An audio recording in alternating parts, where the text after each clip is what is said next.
Hi guys, this is Sarah with SarahleeCrochet&Fabrics, and I wanted to show you guys how I make my curly cute head ties. I made these this morning because I did not have any left over. I donated all of the rest I have made for Easter donations. So this is kind of what they look like. I'll take a picture to show you exactly how they look on. They're really cute. You can make these for dance recitals, cheerleading, holidays, to match a cute outfit. I love donating these because they're super easy and they're great for scrap yarn, and also they're really awesome for the little girls to wear. And you can make them for their friends and all that good stuff. The yarn I'll be using is the Red Hearts Retro is what I'll be using today. And good morning, by the way. I just been up for a little bit.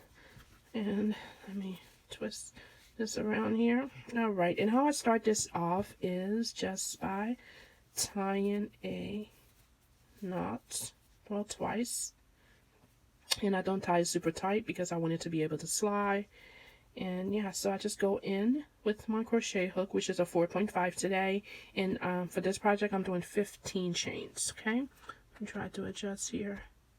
And I lost my, or misplaced my darning needle. It was a metal one, and that was my go-to darning needle, and now I have to use this one, and I'm not too happy because it's just a little rougher. But anyway, hopefully I'll find the other one that I really like. So I'm doing 15 chains. I already did one, so it's 2, 3, 4, 5, 6, 7, 8, 9, 10, 11, 12, 13, 14, 15. Okay, so here we have the first chain from the hook, and then the second chain from the hook is what we'll be working with, and we'll be working with half double crochets on this particular project. So we do 7 half double crochet in that second chain from the hook. So we got 1, 2, 3, 4, 5, 6, and 7.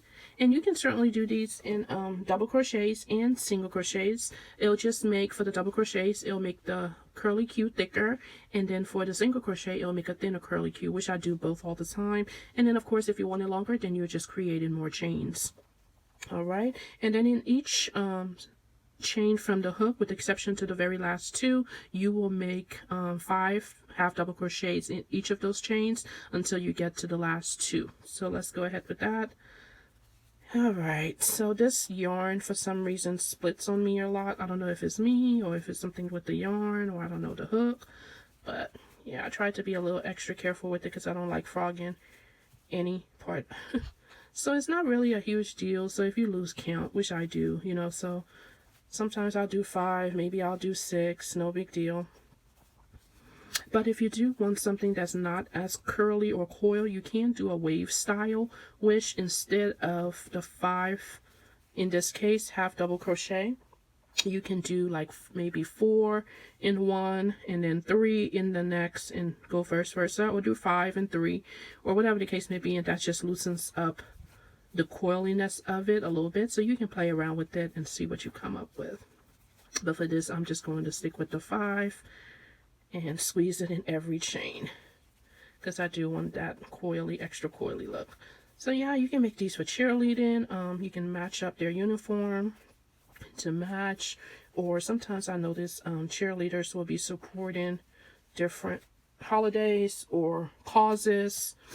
I've made these for at work for breast cancer. Just made a bunch of pink ones for walking, like if you do any kind of race for the cure or walk for the cure, you can make these.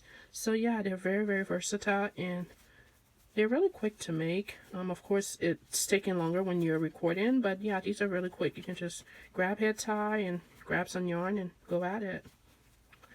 And you can choose to do how many you want on the actual head tie. And just while we're on this, right now this is how it looks like. So what I do is that I kind of coil it to kind of turn it around, like just keep twisting it, and then you grab the edge and twist that, and then it just falls into a curly Q. Okay, so like that. I forgot the count, but it looks either 4 or 5, so not a big deal. 2, 3, 4.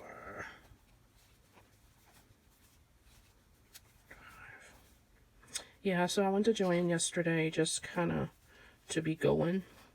And oh, they have so many pretty fabrics. I usually don't even go too much in the yarn aisle when I go to Joann's because It's just so many fabrics. I ended up just getting two.